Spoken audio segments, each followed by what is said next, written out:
everybody, I'm here at the Dining Bar in Lakewood, my podcast called Voices at the Table. I got a special guest with me.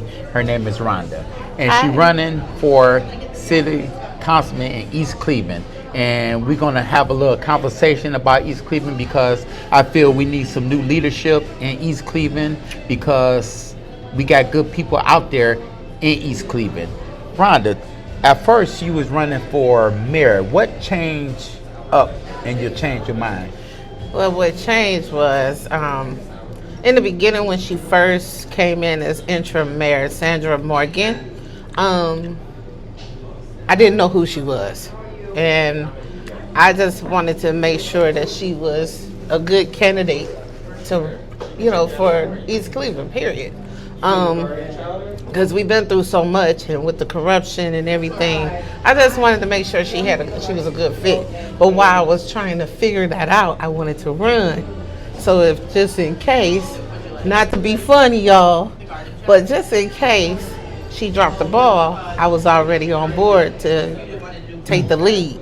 So Okay. Now, question. Now, a personal motivation.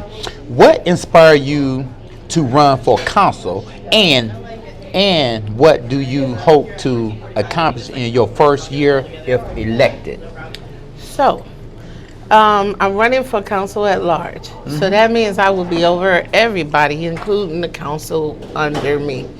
I feel like that I have good leadership skills and working skills and a good knowledge of East Cleveland since I was raised there all my life. So I've seen the changes, right? And I've participated in trying to keep the changes going to a positive level, only for it to go left. But in retrospect of that, I had to take a break for a little while and come back and be the outside looking in instead of being right in there, because sometimes when you're right in the middle of it, you really can't see the problem. And I saw it. So it's like, okay, now I know where it's at. And it's with the charter. The charter needs to be updated, and it's everything is outdated. So I feel like me, as the leader that I am, I feel like I can help with changing that, because it's very, very old, and it's from what I understand, it's been changed or updated when Henry, I can't get to think of his last name right now, Davis, the owner of Cummins and Davis Funeral Home, he did a amendment on it, which gave it a loophole for corruption. So that's where the corruption started, is when the amendment came in for that. Me and my organization, well, we partnership with Starlight Church out there in East Cleveland on Euclid, and this is gonna be our 4th year doing the block party out there in East Cleveland. And I study East Cleveland. I studied the leadership there, and since you're running for council, and I watched many of videos of council, and in my opinion, what I see very disrespectful to the resident of East Cleveland. What would you do different if you make it to council and run it? What would I do differently as council at large is I will put order to the council, period, because the people need to be heard. And those are the people that live in East Cleveland outside of the governmental part of, or the political part of East Cleveland. Those are the people that are raising their children here, and they're letting their children go to the schools, and they're experiencing East Cleveland personally. So when we drop the ball, you should be able to listen to your residents, like family members, and come and let them talk, so that way we could get a better idea of what we are doing wrong and be able to implement what we could do right for the city, not what we could do for ourselves. That's really what it is: selfishness, disrespect, and no decorum about themselves, and it's always big eyes and little U's. No. Get right here. Yeah, I'm sorry. Now, I got a nice big platform, Voices at the Table, and I ask questions for a lot of people who run for politics or advocating for the community, for the people. I'm that voice of change, and Voices at the Table, you know, help others, people around the world, to see like people like you, Rhonda, you know, running for a council and stepping up to the plate and being that voice of change. Now, a question.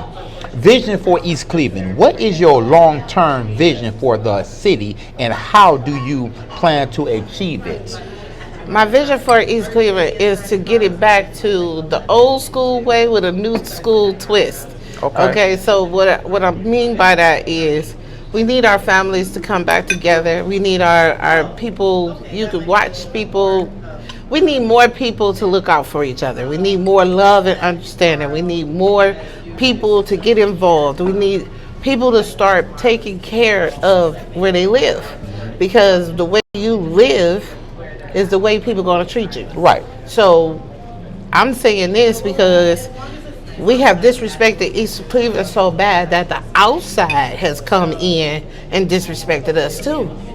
So they're dumping in our city. They're dumping all kinds of criminal stuff in our city. They're doing all kinds of things to our city, and we're allowing it. So as a long term, I would like to put the respect back into this city and get the black eye off of this city and make history with this city, because I want to turn it back into the city of brotherly love. I don't want it to be like the Pepper Pike or the Beechwood of Ohio. I wanted to get back to the suburbia that it used to be, and not the, I don't even know what to call it. It's like the ghost town or the Walking Dead, you know. Now, I know the mayor, the acting mayor right now, and I've been studying her. She's doing very good. That's a month and a half, I believe, 2 months now. She opened up a facility for the young adults there, and that's great. And the issue what I have with East Cleveland is a lot of politicians crooked and not taking care of the residents.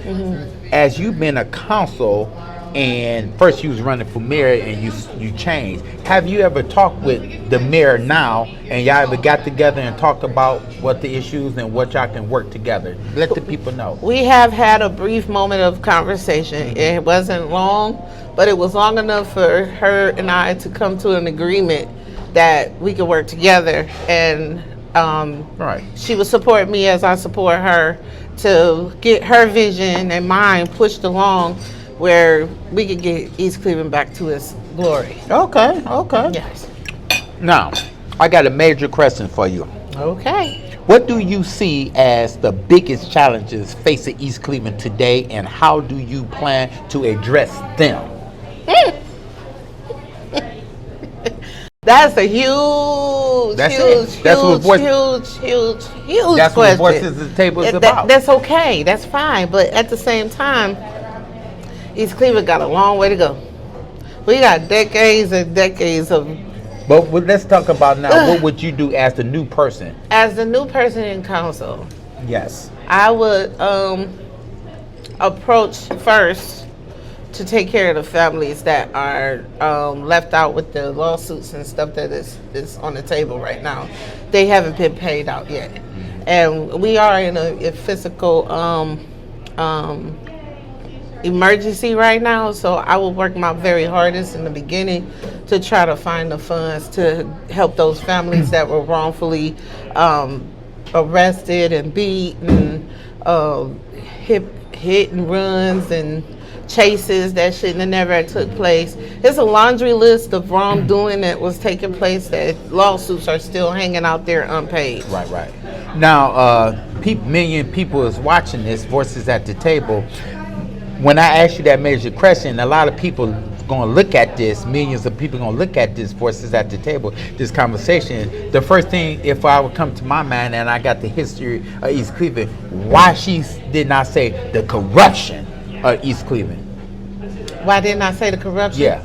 There's years and years of corruption. I know that. So with it being, it should have been the major thing I should have said, but the next major thing is taking care of the families that were hurt in the process of that corruption. Okay. Because the corruption is going to be alleviated when you clear out the Right. corruption that's still there. Right. So that's going to take a lot of time, but not that much time, but enough time for us to get a clean slate. So we got a lot to do with the corruption, and that's going to take a lot of people coming together that has voices, that can interact, that is not afraid to voice themselves. Because I'm only one person, the mayor is only one person, and the people that we have behind us, they're only one person. But it only takes one big voice, and I think it's mine right now, Right. as I'm doing this podcast, that we need more active people to be brave and say, look, we need to wipe out the whole slate and start new and get rid of the corruption altogether. Right. We can't do anything about the past because that's already written. Right. We have to talk about today to tomorrow. Right, right. As when you get elected as council, how will you involve residents in decision making and ensure their voices are heard?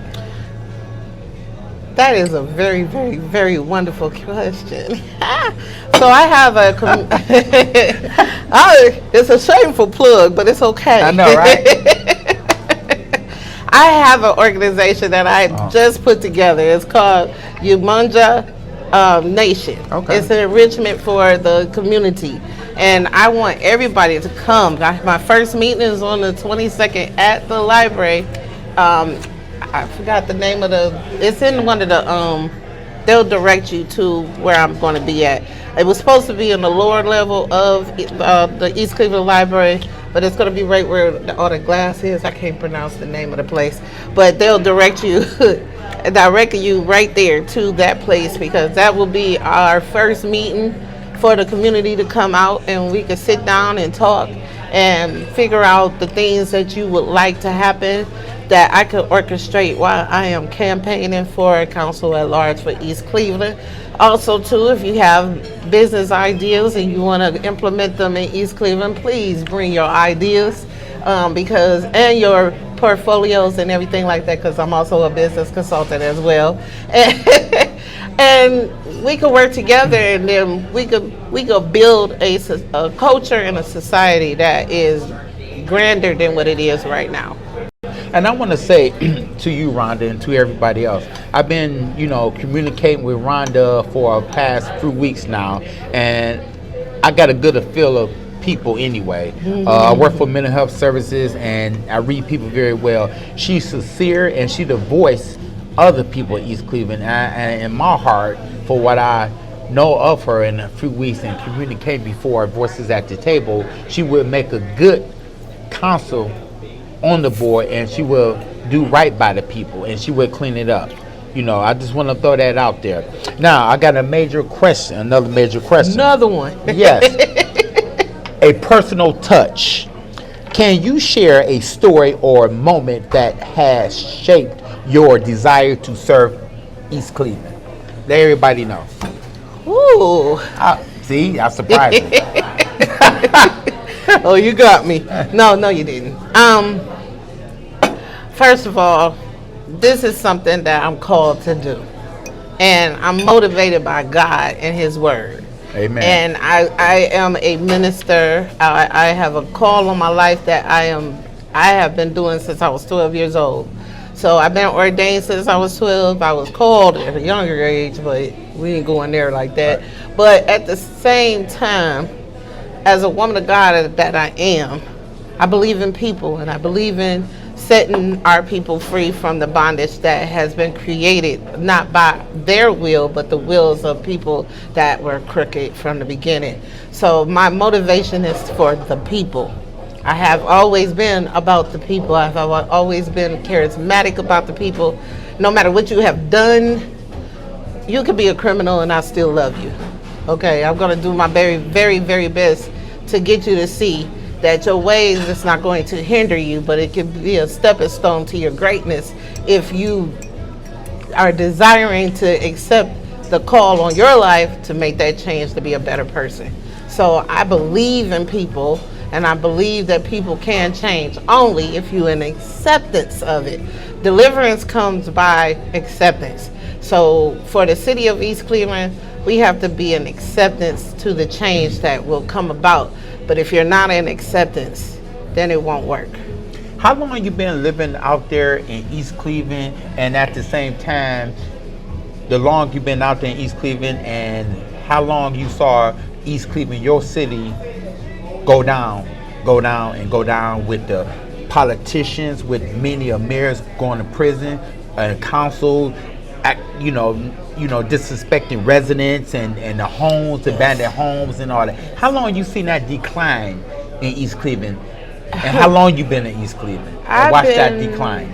I've been in East. I was born in Los Angeles, Orange County, California. Okay, and I didn't even get a chance to stay long enough to even see it. So I've been in East Cleveland since, and I started on Glenmont at 1 year old.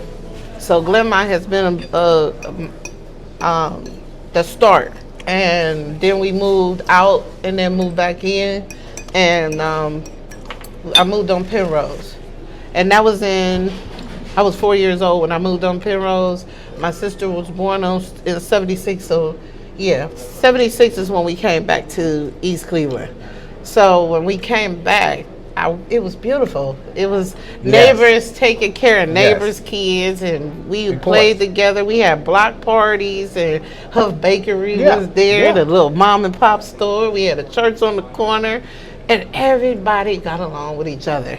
You know, we were family on our street. Penrose, Brightwood, Wadena, all that area over there, we all got along with each other. Okay. Our McDonald's was Red Barns. So I've been here for years, like off and on, but literally more on than it was off. Okay. So I raised my kids here. I had my kids here. Listen, I watched it decline when I was 16 years old. I had help with my first little political run. I wasn't even 18 yet, y'all. Okay, so I was 16 years old, and I was one of the ones that asked my mom if we could use the house for Mayor Pittman and Judge Keenan. Oh, wow. Yeah, so she was like, what? I said, yeah, can we use the house for them to come and have a meeting? And she said, why you want to do that? I don't like people in my house. So I was like, Ma, they running for mayor and judge. So I wanted to get one of the streets taken care of. So it was Wadena. No, was it Wadena? Then you started early. Yeah, real early. Okay. I'm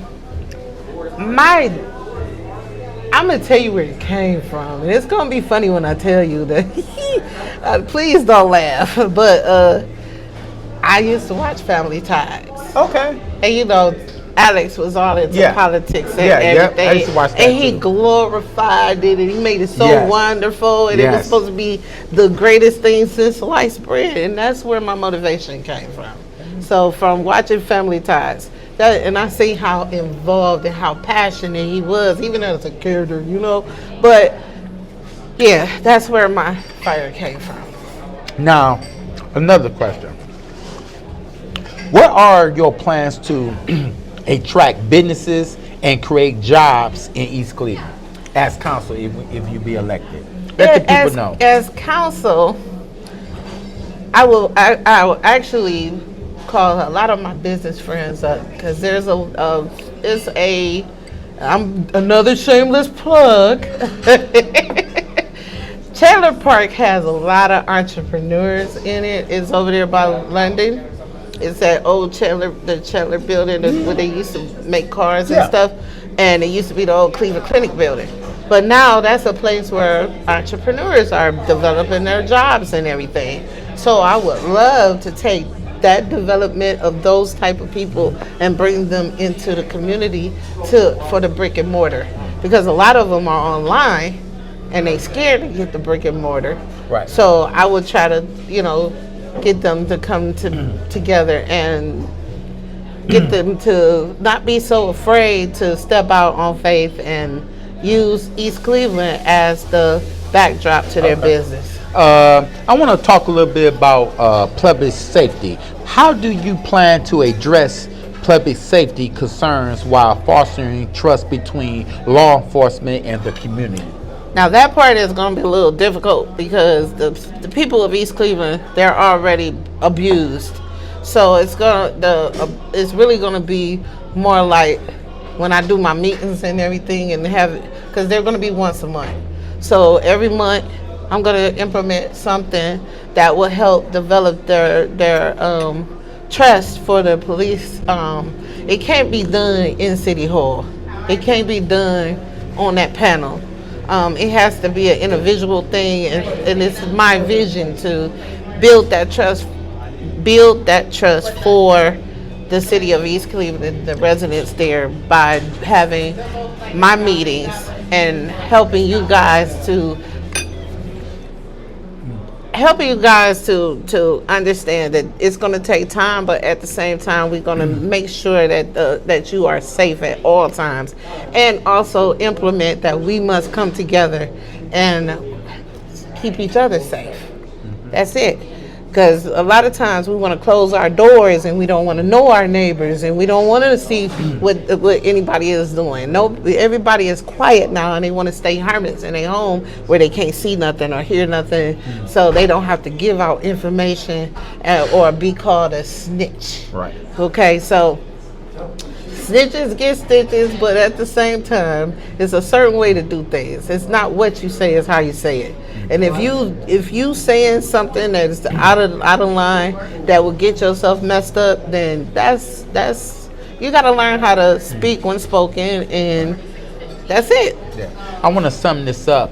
Rhonda, you answered the good questions I threw at you, and I like the response. And at the same time, I'm going to get back with the people snitching. Basically, the thugs and the crooks planted that in the black community. And I said it in my interview a while back ago. We need to get together and stop looking out the window and sitting on the sidelines while little boys and little kids getting shot or murdered, and the drug dealers, the mental health. You're not saying nothing. And with Rhonda, and we do a lot out there in East Cleveland. We will support her. And again, East Cleveland is a wonderful city, and you got good people there, just like Rhonda. She one of them. You know what I'm saying? We got to support East Cleveland, and we got to do everything to get together and band together and be that voice of change. Now, anybody doing a book or advocating for a community or running out for something, give me a call at 440-650-7063 at Voices at the Table. And thank everybody for being here. And Rhonda, number one. She's going to be good on the ticket. Amen. You want to say anything before we close it out, Rhonda? For the last and final thought, for every city that is surrounding East Cleveland, I know we got to crawl before we can walk, but I would like to offer you guys that's around the area to please help us out if you can. We're not asking for monetary gifts or anything like that. We just need you to collaborate with us and be patient with us and get your residents to stop treating us with disrespect, because we're disrespecting ourselves right now. And you all ride through our city and you throw trash around and everything. I watched it. So if you would, get your people to collaborate with our people, and we can make East Cleveland a better place. All right. Thank you.